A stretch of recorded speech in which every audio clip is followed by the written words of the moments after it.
Go and take a look.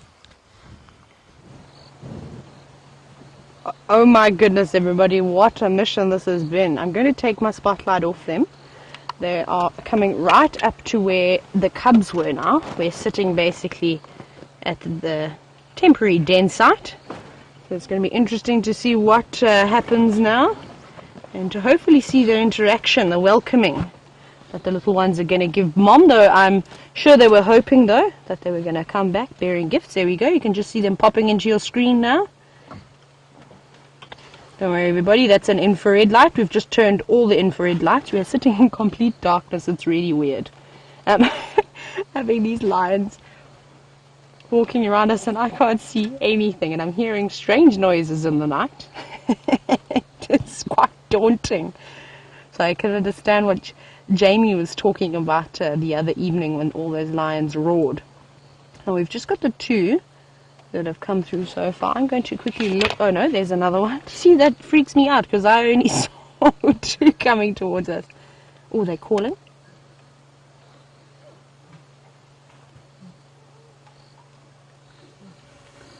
I just heard Jamie let out a woohoo at the back, so she must be doing alright and finding her way out. We had some interesting time trying to get out too. Now, it's quite difficult to see, but you can see those little ones moving in the middle of your screen. Obviously very happy to see Mom back again and the rest of the females. I'm going to try and get us a better picture in a moment. I'll try and reposition. Let's just see what these ladies get up to. If these females do start moving with the cubs, though, I'm unfortunately going to leave them and let them be, just because it's almost impossible to navigate through this thick bush without normal lights on.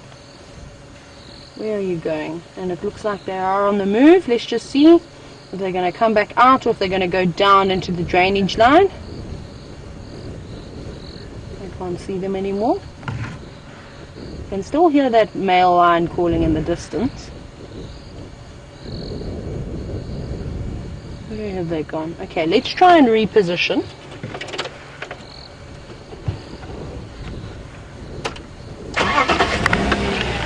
I'm just going to put my light behind my vehicle. I'm not shining on the cubs, so I need to try and navigate that out of here.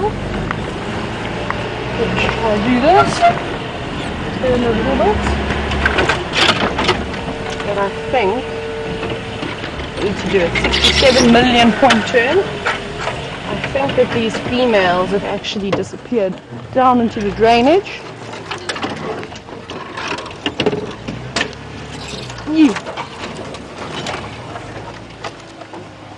Sorry everybody, I'm just trying to navigate. Let's try this again. Now, can we see anything down here? This is another little gap. What's that? That is a leaf. I cannot see these lions anymore, and I cannot hear them. Everybody, I'm afraid that these lions have disappeared down into the drainage. I can hear them. They're in the drainage line. They're moving. So what we're going to do now is, unfortunately, we're going to have to leave these females with their cubs. Like I said, I just don't think it's fair on the little ones. I think they're going to get quite scared with the vehicles. And we'll let them have their time. The females gave us a fantastic show. Maybe we'll try and follow up on that male. I'll speak to Jamie now on the radio and see what she thinks. But I'm sure she'll agree with me with leaving these moms and their cubs. But they do look hungry, but maybe they're only going to hunt much later. Let me quickly get hold of Jamie. Jamie Taylor.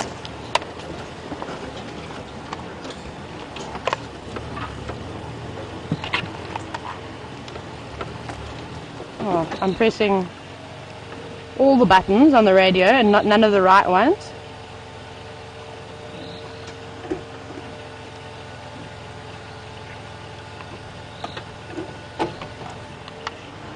Copy, Jamie. The Mafuzzies and the Muntwans all disappeared into the drainage. They went west. I'm not going to follow them until they possibly lay down. I might go do a loop and see if I can find that my daughter that's colouring. Just chatting to Jamie, everybody. So Jamie's going to go and check Gowrie Cutline just to see, perhaps they do come out there, then maybe we'll be able to have another view. Otherwise, let's do a little loop. Let's head towards Buffels Hook Dam very quickly and see if we can find this male that's calling in the distance. Alright, while I try and navigate out here, let's head to Jamie for a little update.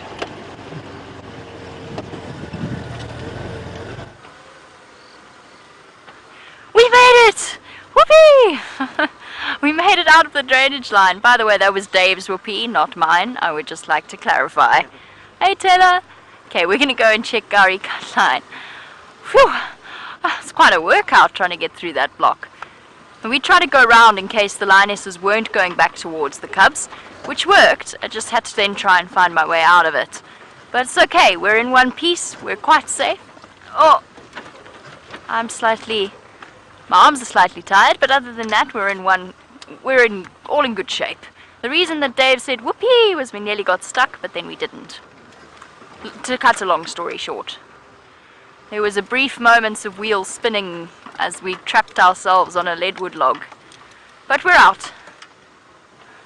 And we're going to try and go around Gowrie Cutline.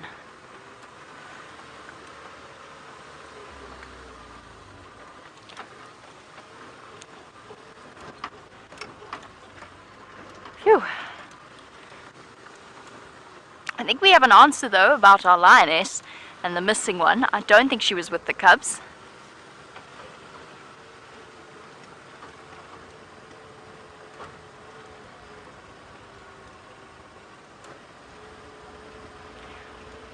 And Billy the backpacker on the subject of, oh, I'm sure Rusty didn't used to creak like that.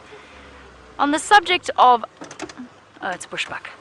On the subject of our Birmingham boys, because of course there is one calling somewhere, he wanted to get an update on the injured Birmingham male and whether or not his face was healing up. I assume you're talking about the one, Shame. He had the big hole in his face, a massive abscess that burst, or something similar. Hold on, Dave. Here we go. Up the hill we go. Whee!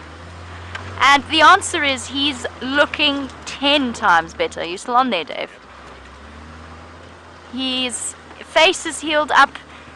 I mean, I don't know how, but when we last saw him, it was a glistening, healthy pink. It was still a hole, but it was a glistening, healthy pink, and he was looking 10 times better than when we last saw him. So really very impressive. The ability of these animals to heal, it never fails to astound me, just how resilient they truly are. So his face was looking much better. He was still sore. He was still, oh, it was that side, he was still pawing at it and rubbing it and unhappy. He was twitching, and I think it's still a little bit infected. It's making him feel unwell, a little bit grumpy, but he'll be fine, and he'll have a nice big scar to show for it, as male lions do, and he'll be loads better probably by the next time we see him, when we next see him. It might even be difficult to see exactly. No, you'll see it. You will see it, because it's quite a big dent. But he was a lucky one. I've read and recently spoken to quite a few people who've told a couple of horror stories about animals that have ended up with maggot infestations in their cheeks and around their sinuses. Okie dokie. I'm going to make my way to the big leadwood tree, which is opposite where the Nkuhumas like to hide out, and see whether or not they decide to pop up here.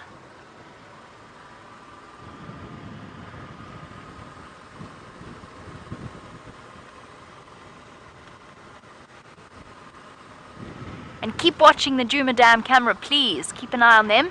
On that, there's a chance they might come and try and have a drink there.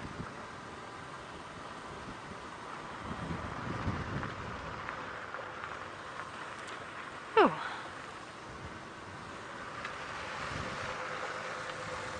If I don't have a flat tire when I wake up tomorrow morning, I will be suitably impressed.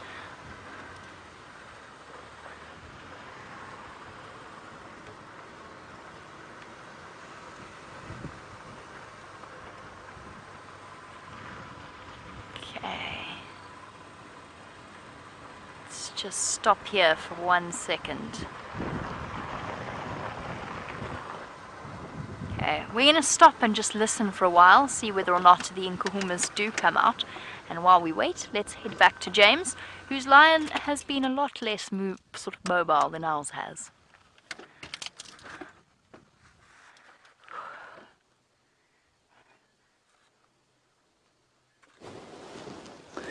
The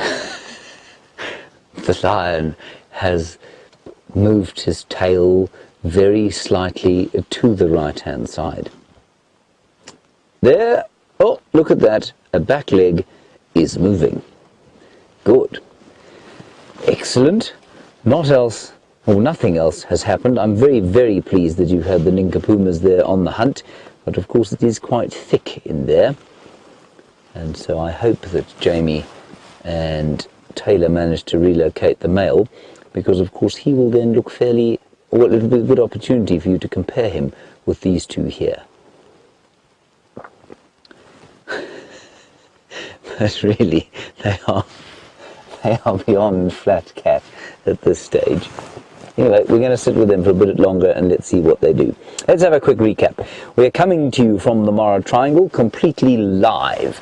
My name is James Henry. Jandre is on camera.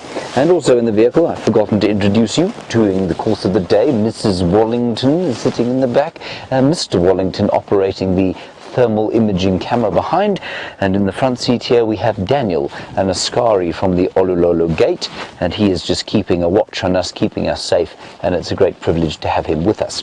We are in the Mara Triangle doing two things. We're trying to tell the story of the lions here and also the story of the migration, and we've had an astounding day today.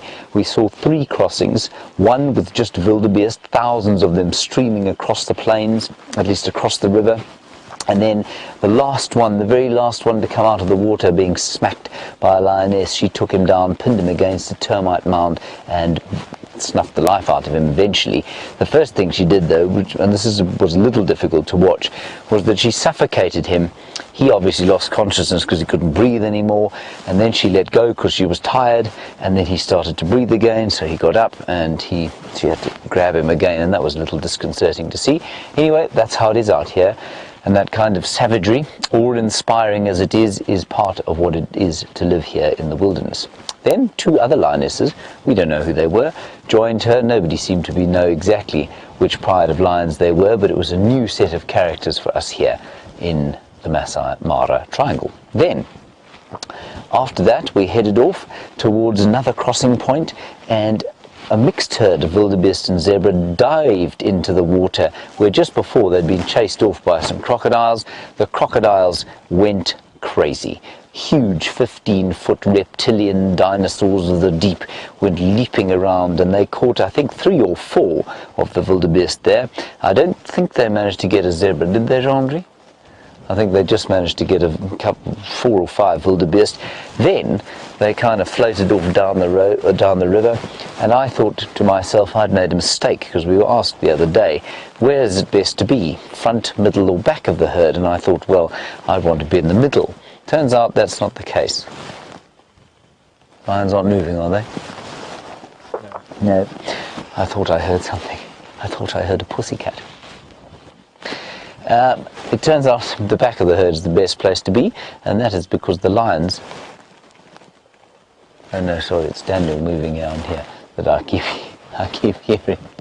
That's because the crocodiles, once they've got their prey, they float off down the river, and then they ignore everyone else coming across, so that was a good place to be. Then we went to check on another crossing to see if anything was going on there. We had a rather amusing scene of one lonely wildebeest facing off. He was sort of lying down on the banks of the river, looking at about 15 crocodiles who were staring up at him, and I thought it was quite an amusing scene. And then we thought we'd take one more look at the main river crossing, where, for me, one of the highlights of the day, probably not the highlight, but one of, Thompson's gazelles coming into the water and swimming across. Now, Thompson's gazelle is a tiny thing. They're probably only, what did we decide? We decided they're between 25 and 30 kilograms. That's between sort of just over 50 pounds and between 50 and 65 pounds only. So they're tiny. They leapt into the water. They prevaricated for a while, as all the animals do, leapt into the water, and the crocodiles immediately gave chase. They shot into the water like reptilian speedboats, swishing their tails from side to side, and when they caught up with 2 or 3 of the Thompson's gazelles, they just grabbed them in one bite, pulled them under the water, and that was the last we see of them. There wasn't any of the kicking or fighting that the wildebeest managed to do. When those crocs came up to the Thompsons, they grabbed them, didn't matter from which side, front on, side on, back on, didn't matter, they dragged them under the water and they were gone. And the highlight of that little sighting was a tiny Thompson's gazelle. Couldn't have been bigger than that. It managed to swim its way across unscathed, climb nimbly up the bank, seemed to find the rest of the herd, and off it went safely. How many times it's going to have to cross that river, and how many times it's going to do that, play that roulette without losing its life, well, no one knows. But it's an amazing thing to see. Then we went off to try and find the Kt2 pride. They, very ill-manneredly, killed a wildebeest while we were watching the crossing. They are fat and very asleep, as are these 2 male lions now. Shall we have another look at them, Jandre, rather than my mug?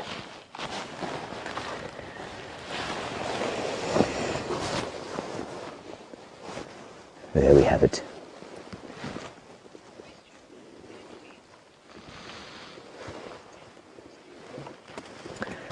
Hello, Angie. You're wondering if there's any animal that might terrorize a crocodile. Angie, no, not really, you know. I think the thing that terrorizes a crocodile most is another crocodile. I have seen footage of leopards giving crocodiles a go, and we all know that the jaguars eat the caimans sometimes in the Amazon, but very little. I mean, very seldom. Sometimes lions will give crocodiles a bit of a hard time, but I don't think anything terrifies them. Once they're in the water there, very little will have a go at them. I think maybe the main terrorizer of crocodiles, come to think of it, is the other water dweller, the other large water dweller, and that is the hippopotamus. I think crocs are nervous of hippos, they avoid them, they don't like to go towards them too much, and certainly we've seen times where hippopotamus have rescued animals being devoured by crocodiles. They've rescued them away from the crocs, and we had an amazing, I mean today, while the crocs were sort of creating their mayhem, snapping hither and yon with their great big jaws, pulling wildebeest under the water and pulling zebra under the water. Interestingly, one of the big hippo bulls from the pod that lives quite around about the main crossing point came up and sort of got in the way of the migration moving across the water, and we don't really know why that was. The wildebeest certainly tried to avoid him, but I don't know if the crocs then tried to avoid him, if he was trying to stand on one of the crocodiles, I don't know. But certainly crocodiles avoid hippopotami when they can. It's difficult to believe these lions are actually alive.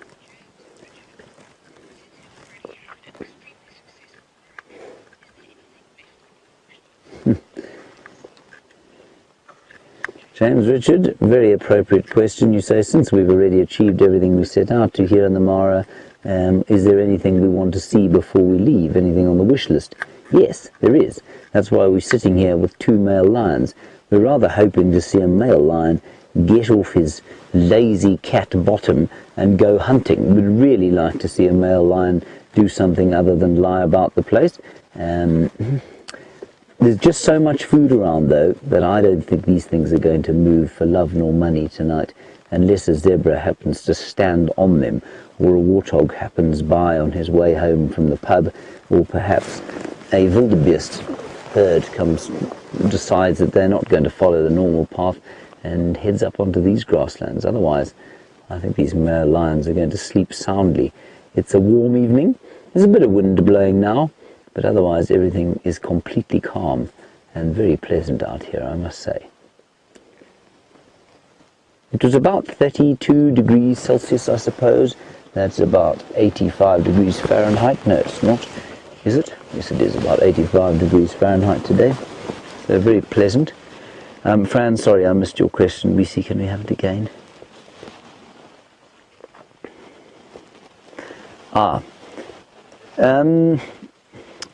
It's interesting that, Fran, you say, will these males be more tolerant of the nomads coming into the area? than perhaps the Birminghams would, because there's so much more food around. Fran, you know, I think they probably would. I mean, there are nomads around. We've seen them. We've seen these guys in the same vicinity as the nomads. So, well, what we think are nomads. So, yeah, I think there probably would be. And I think it's probably precisely because there's so much food around, there's just not much threat. I think were those nomads to go towards their pride, if they happen to be around the prides, or if they happen to roar the nomads or start marking territory, I think the tolerance would be infinitely less than it is now. But yeah, I would say there probably is a certain amount of increased tolerance given the amount of food. Zebras are running this way. The zebras seem to be running this way, everybody. Chief Thermal Camera Operator G. Wallington says the zebras are massing this way. There they are.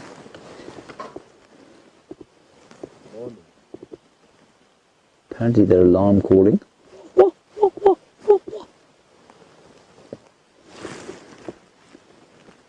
Oh, they're heading this way. Oh, what's happened there? Oh dear. We seem to have had some sort of power cut. Never mind.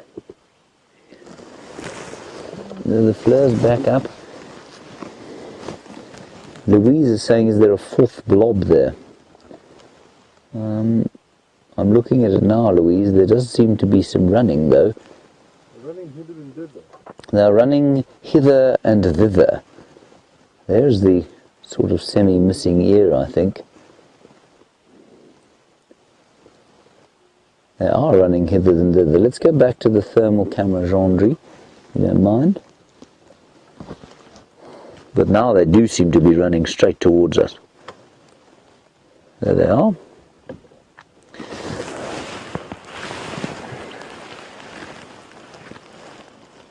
They're coming straight here, aren't they? This is astounding. Are the lions up? We better have a quick look at the lions. Up, yes, but facing the opposite direction. Wake up, you idiot. The zebra's coming. Yes, the wind has changed direction. Look, it's blowing his very unkempt mane towards the zebras. They're now moving off. I'll just keep you posted. They're moving off to the right of us. What number are they at, Graham? They're at about 7:30 to us now, so moving past the back of the car. He's sort of looking in their direction. They're going to lose his scent now. But something's up with him. That ear is mangled. Looks like he's been playing in the front row of a rugby scrum for many years.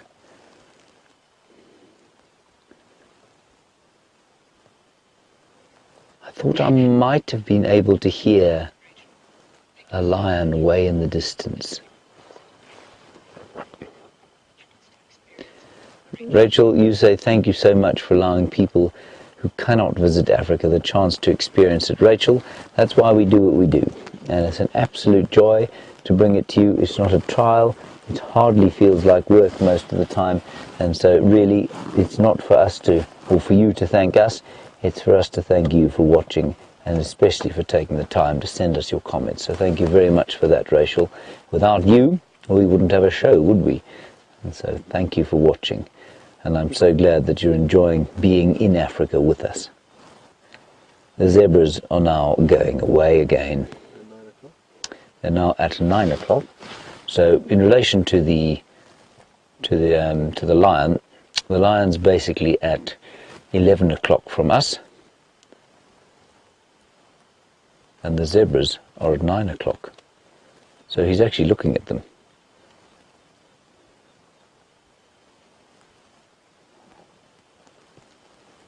And just before you think I'm being a complete idiot by not knowing what Graham's not being able to see where the zebras are, all I've got is that little screen that you can see when Jean-Andre pans down to it. And it's almost impossible to keep your bearings on what's going on. There we are.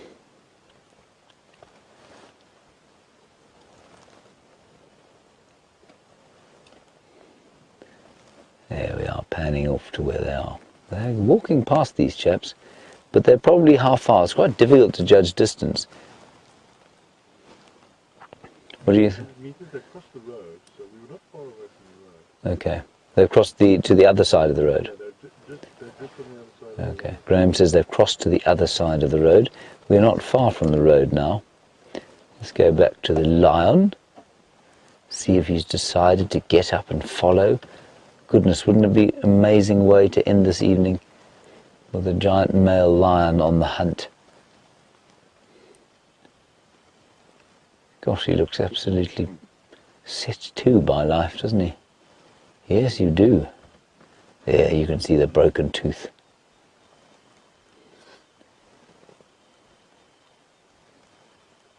There, he can see them now. Well, he can certainly smell them.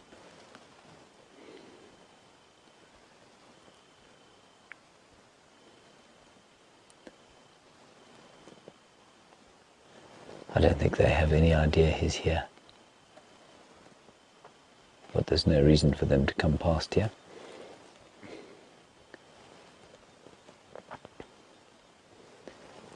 So they're moving kind of on a trajectory that I think that's going to take them away from him.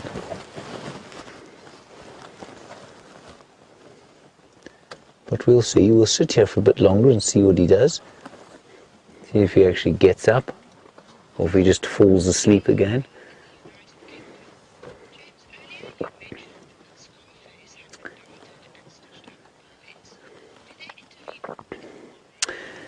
Oh, what an interesting question.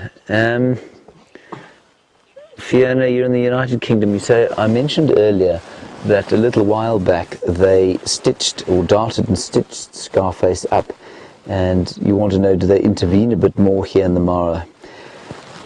I think you'll find there are two reasons for that. Apparently they stitched up his eye, which had become quite badly injured. But as far as I understand, that's not the first time that he's had the attentions of the vet. So let me split this into two. The second time, I'm not sure how he injured his eye, but I think you'll find that his fame and his value as an attraction of tourists to this area perhaps would have made them err on the side of having him fixed up rather than just letting him go quietly into the night. You know how it is.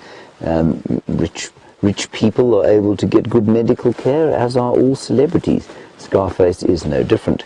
But the second time that it happened to him, as far as I'm aware, one of the great conflicts of this area, and it's an ancient one, is between the nomadic or pastoralist cattle herders, the Maasai people, and of course there are no fences between their lands and the reserve, and Scarface strayed off into pastoral lands, and he fell foul of a Maasai warrior who was looking after his cattle, and he got a spear to the guts, as far as I understand it, and the vet was called in and fixed him up, and he was, he survived okay.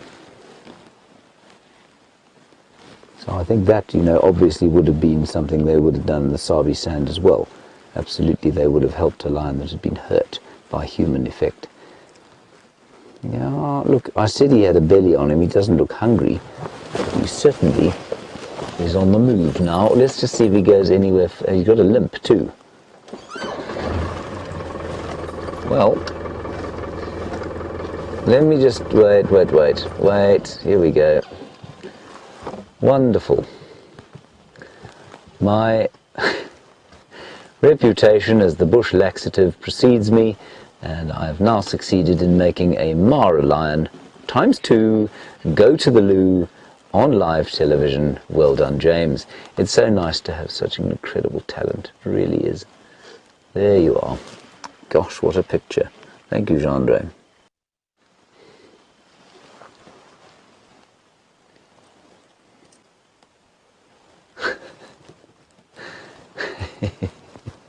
It is amazing how that happens. I have to barely look at an animal before it will do precisely what this one just has. See if he actually moves now. or goes fast asleep, or starts perhaps to roar. He's looking after those zebra, you know. His mate, however, what's he doing, Gendre? The other one's head is up too.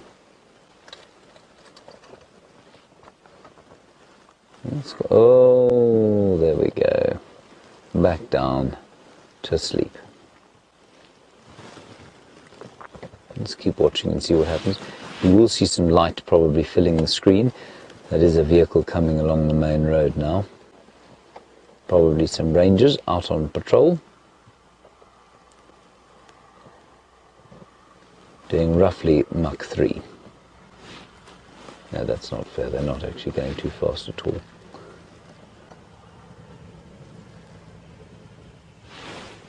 And I'm just thinking, I don't think they would have seen us, you know.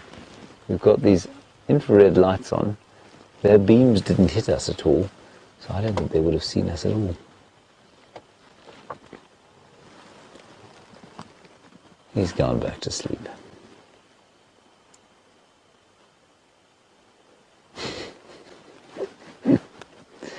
Anyway, that's the one we think is called, what is it again? I've forgotten it now. Morana, that's it. That's who we think it is. Brother to Scarface, the great lion of the Mara Triangle. They're one of the blonde usurpers. Where the other blonde usurper is, we don't know. Scarface is knocking about this area somewhere. Maybe the blonde usurper had best watch his back. I suppose as should Morana, given that he has seemingly betrayed his brother, his illustrious brother. Alrighty, these catties are flat. Let's head back to Taylor, find out if she's managed to find the Ninkapuma Pride or perhaps one of the Birminghams. In the meantime, we'll sit with these great males and see if they bother to get up.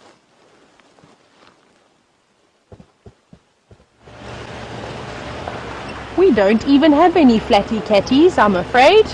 We have lost the Nkahumas. They disappeared off into a drainage line with their cubs, and we just thought it wasn't fair to follow such young cubs at night, even though we do have infrared, but it's almost impossible for Jamie and I to maneuver off-road without using some form of artificial lighting, and those cubs are a little bit too young. Sorry, that was weird. I had a moth go in my ear and then down my shirt. And we've decided to leave them alone, though Jamie is standing by on the outside of the drainage to see if they do perhaps come out again. And unfortunately, that Birmingham male that we heard roaring seems to have crossed north. We haven't seen him, however, when he does give off a roar, it sounds like it's further north of our boundary, which is a bit sad. So none of the females are responding to him, so perhaps he's doing a territorial patrol, or is looking for some of his brothers who are somewhere in the area. Remember, we did have some of the other rangers telling us that they heard some lions calling what sounded like to be on Torchwood. So maybe he was responding to those calls. Now, it's a bit chilly, and I was going to tell you that it is so nice because the moths and beetles aren't as bad, and then as I was about to say that, I had the one fly into my ear and then down my shirt. So they're coming out slowly, but it's still a bit chilly. So we haven't even seen any scorpions tonight. I haven't seen any beetles. I haven't seen any shongololos, and only a couple of bush babies, and none of them would sit still. I'd spot them and then they would leap away into the very dense vegetation, which is not ideal. So I wonder what else we're going to find on this fine evening. It's perfect hunting weather for the Nkahumas, so hopefully they do decide to drop those little ones off and continue hunting. I think I saw that Jamie went a little bit further south, so I might quickly drive Gari Cutline just to have a quick look and see maybe if they haven't popped up behind her. However, I think after their long walk that they went on this evening, that took Jamie and I through some very thick vegetation, I think they need a little nap and I suspect that they're going to have a little rest and possibly in the wee hours of the morning maybe go out again and look for something to eat. Right, nothing here. Like I said, it's a great evening to hunt. You know, something I haven't been seeing much of lately in the last few drives is buffalo. I don't think I've seen any on our safari marathons. Maybe the lions have scared them all away or eaten them all. Where are you animals? Oh, I just had a beetle commit suicide. It flew into my spotlight, everybody, and I heard a great thud. At least it didn't go down my shirt this time. And those of you at home are probably laughing at us and having a good giggle. It's not funny.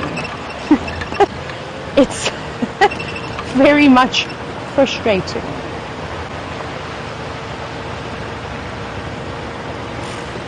Right. Come on, Birmingham boy, come across. Nope. Just checking to see if there's any fresh lion footprints or leopard footprints or any footprints.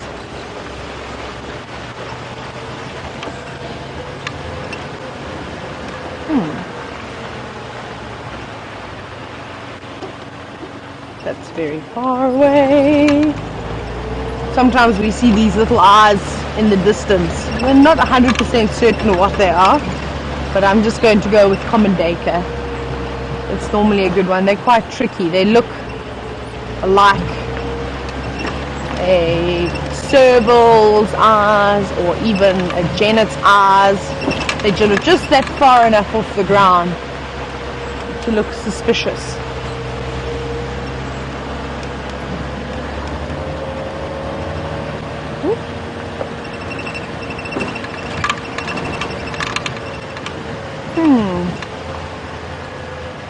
Rightio, everybody. Oh, hang on. Can we go into infrared? Lovely ladies in final control. Are we ready to go? And we are infrared actually already. Look at this. We've got a little common dacre. Now it looks like a youngster. Firstly because it's not running away from us. And I've seen a trend in young common dacre. How they tend to hang around. And also it's much smaller than an adult common dacre. It's just pottering. Oh, just sitting on the side of the road. It's very dangerous. You better get a move on, otherwise you could find yourself as the next meal of a leopard. We wouldn't want that. Off it goes, pottering along. Bye-bye, little common dacre. I hope you live to see another day. Now, everybody, we've had no more luck with the lions. I think we're going to let the Nkuhumas, wherever they may be, have a restful evening, and hopefully they catch us something tomorrow night. And the Birminghams, hopefully they make an appearance again. And it's been... Oh, hang on.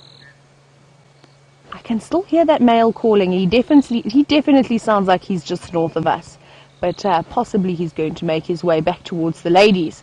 So I hope you all have had a wonderful evening with us. Lots of excitement with all the lions, from the lions in the Mara to the lions here. And I hope you all have a wonderful night's rest as well. So cheerio from myself and Zander, and thanks to the ladies in FC again in final control. But I think we're going to go back to Jamie, and I know she'd love to say goodbye to all of you. We'll see you tomorrow afternoon.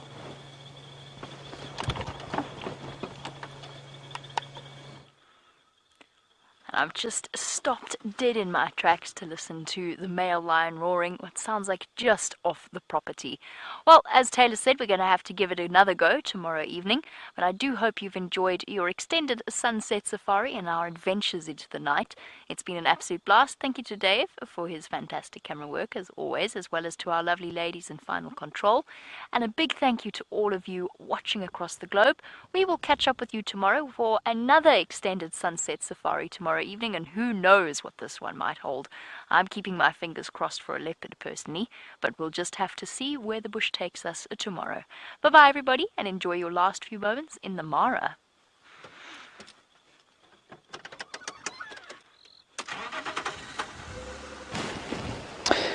Everyone, we're going to sit here for another few minutes with these lions, but basically we're going to call it quits for the evening. We're going to head back up to Maasai Mara, the most magnificent lodge in all the world, possibly, and there we shall recline, much like these lions are doing right now. Tomorrow night, of course, we will be out, and we're probably going to push it a little bit longer. We may do a bit more darting between the prides and see if they don't kill, especially as they all seem to have killed today. And perhaps tomorrow night they'll be a little bit hungrier. The Pt2 pride certainly didn't kill an adult. They killed a very small animal earlier today, and so maybe they'll be hungry. Maybe they'll come back to this area. Maybe that female lion that we had the other day with Morana there will be back. Who knows? We don't know what's going to happen. Anyway, from the Mara Triangle, that is going to be it from us for the day. It's been a magnificent day of much death and mayhem, but also much beauty, much beautiful, beautiful scenery, the incredible stories of the migration being told before us by the earth as those incredible animals went to and fro across the river, and unfortunately many of them, well, they found a new home in the deep, but many have made it away. Anyway, that's going to be it from us. Thank you very much for watching. A big thanks to Jean-Andre and Graham and Emily in the back, to Daniel down here, and of course to the whole crew there in the Sabie Sands. We will see you tomorrow at, 4 o'clock East African time, 3 o'clock Central African time, and we'll push it, hopefully, with a lion kill live.